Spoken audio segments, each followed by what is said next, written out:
আল্লাহ বললেন, ও গোলামেরা শোনো, ওয়াতাসিমু বিহাবিলিল্লাহি জামিআ, ও আমার গোলামেরা সবাই মিলে আল্লাহর রশিকে আঁকড়ে ধরো।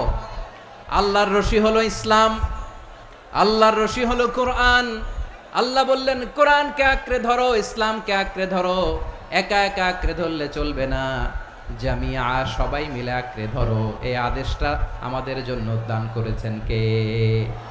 আল্লাহ তাআলার নির্দেশ, ওয়াতাসিমু বিহাবলিল্লাহি জামিআ, সবাই মিলে আল্লাহর রশিকে আঁকড়ে ধরো। হাবলুল্লাহ মানে আল্লাহর রশি। হাবলুল্লাহ মানে কি? রশি। এই হাবলুল্লাহ আল্লাহর রশি বা আল্লাহর রজ্জু দ্বারা উদ্দেশ্য হচ্ছে ইসলাম। আল্লাহর রশি দ্বারা উদ্দেশ্য কি? তাফসিরে অনেক ব্যাখ্যা এসেছে। এরকম পরিস্থিতিতে তাফসিরের সূক্ষ্ম সূক্ষ্ম বিষয়গুলো আমরা শোনাতে চাই, কিন্তু পরিবেশ হয়ে ওঠে না। আল্লাহর রজ্জু বা আল্লাহর রশি দ্বারা উদ্দেশ্য হচ্ছে ইসলাম।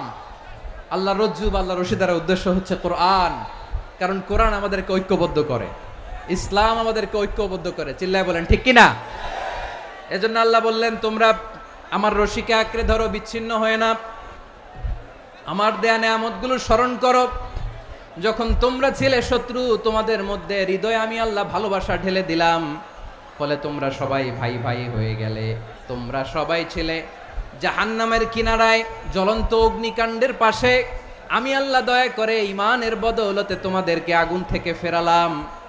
আমি আল্লাহ দয়া করে তোমাদেরকে জান্নাতের পথ দেখিয়ে দিলাম। সুবহানাল্লাহ পড়েন। এমন পথ দেখালাম যেই পথ তোমাদেরকে জান্নাতে নিয়ে যাবে, পথের দিশা তোমরা পাবে। লাআল্লাকুম তাহতাদুন। প্রিয় ভাইরা, তাহলে আমাদের যে ঐক্যবদ্ধ থাকতে হবে, এই নির্দেশটা কার? নাকি মন মতো আমি বানায় বলতেছি?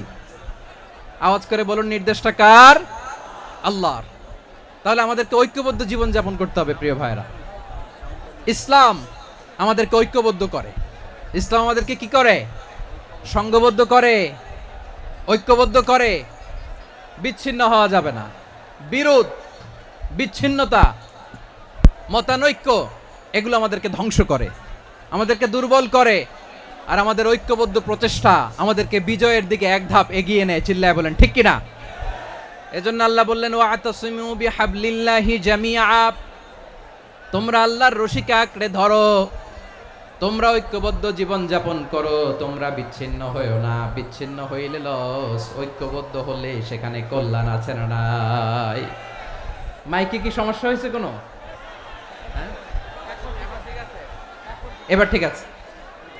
প্রিয় ভাইয়েরা, শেষ করে দেই না? তাইলে শেষ করে দিব তো। গত 2 দিন আগে এসে বসে আছেন, আর আমি আসার 20 মিনিটের মধ্যে উঠে যাচ্ছেন কেন? আর সহ্য হচ্ছে না?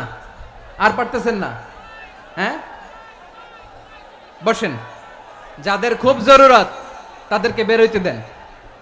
অনেকে সকাল থেকে বসে আছে, ওয়াশরুমে যেতে হবে, সারাদিন কিছু খায় নাই, পাগলের মতো বসে আছে। আমি জানি, সব রিপোর্ট আছে আমার কাছে।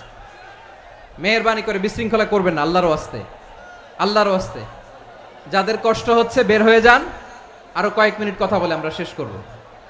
আল্লাহর ওয়াস্তে, আল্লাহর ওয়াস্তে বলার পরেও এরকম বিশৃঙ্খলা করা মোটেও কাম্য নয়। প্রিয় ভাইয়েরা, আল্লাহর ওয়াস্তে, এই শব্দটা কতবার ইউজ করেছি আমি, আল্লাহর ওয়াস্তে। আপনার বুক কাঁপে না? হ্যাঁ, ভয় হয় না আল্লাহর? একটু থামেন, একটু থামেন, মেহেরবানি করে, মেহেরবানি করে। এই তো, হ্যাঁ, মাশাআল্লাহ।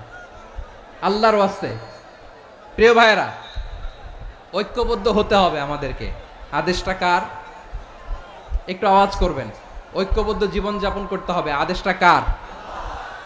আমাদের আগে যে সমস্ত জাতিগোষ্ঠী ধ্বংস হয়েছে, বিভেদের কারণে হয়েছে। বিশ্বনবী বলেন, বুখারীর বর্ণনা, ফা ইন্নামা আহলাকাল্লাযীনা মিন ক্বাবলিকুম কাসরাতু মাসাইলিহিম ওয়া ইখতিলাফুহুম আলা আমবিয়াইহিম। তোমাদের আগে ইহুদি নাসারারা যারা ধ্বংস হয়েছে, আমার গজবে উপনীত হয়েছে, 2টা কারণ ছিল। নাম্বার 1, কাসরাতু মাসাইলিহিম, বেশি প্রশ্ন করত, প্রয়োজনে অপ্রয়োজনে নবীরা প্রশ্ন করে আটকাইতে চাইতো, এরকম ডাকাত ছিল তারা। 2 নাম্বার কারণ, ওয়াখতিলাফুহুম আলা আমবিয়াইহিম, ইখতিলাফ করার কারণে, বিভেদের কারণে, পারস্পরিক বিরোধে জড়ানোর কারণে তারা ধ্বংস হয়েছে। এখন বলেন, আমরা কি আল্লাহর গজব চাই? আমরাও কি তাদের মতো ধ্বংস হতে চাই?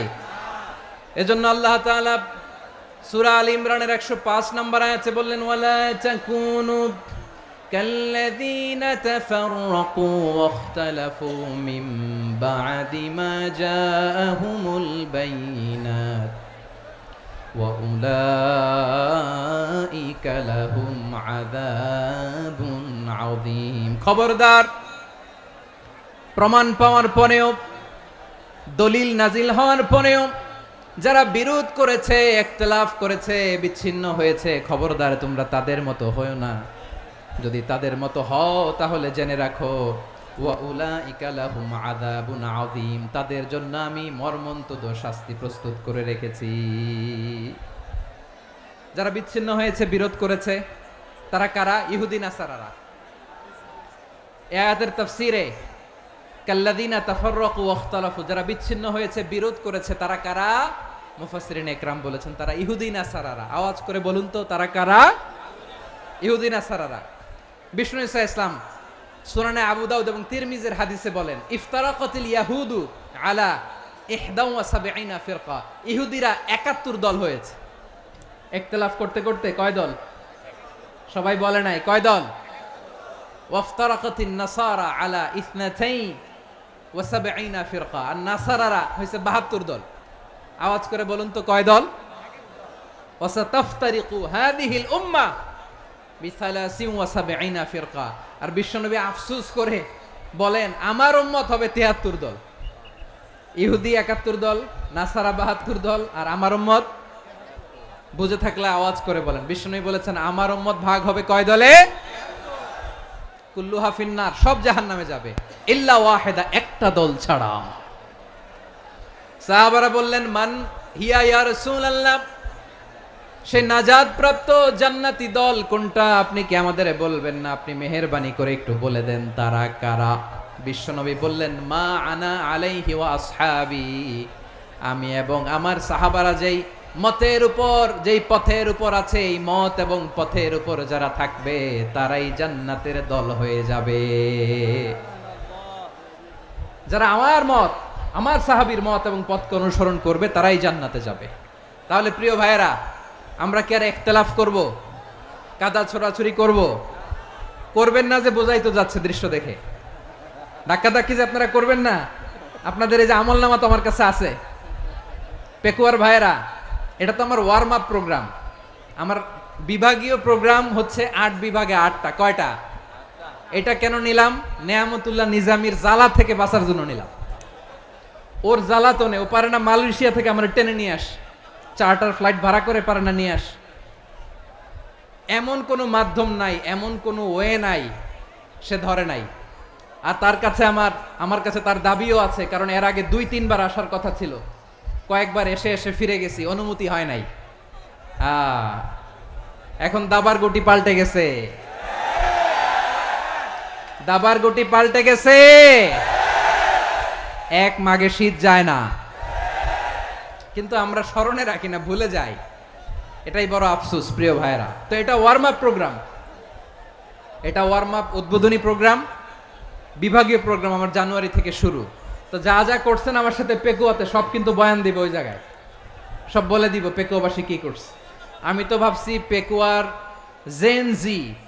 জেনারেশন জি আমাকে এমনভাবে রিসিভ করবে, আমার কোনো ব্যাক পেতে হবে না, কষ্ট পেতে হবে না। আমাকে স্মার্টলি তারা স্টেজে রিসিভ করবে, স্মার্টলি তারা সেফ এন্ট্রি সেফ এক্সিট দিবে। তো বাস্তবে তো উল্টা, একেবারে উল্টা। আমি জানি জায়গা নাই, ওই যে দেখছেন উত্তর রেডি আছে। আমি জানি যে ধারণ ক্ষমতার অনেক বেশি লোক হয়ে গেছে, এটা আমি জানি। ভালোবাসা কোনো আইন কানুন দিয়ে মাপা যায় না, এটা আমি জানি। এটা যে ভালোবাসার বহিঃপ্রকাশ, এটাও আমি বুঝি। ভালোবাসাকে আটকায় রাখা যায় না। এটা যে ভালোবাসার অগ্নি স্ফুলিঙ্গ, এটারে কোনো কিছু দিয়ে দামায় রাখা যাবে না।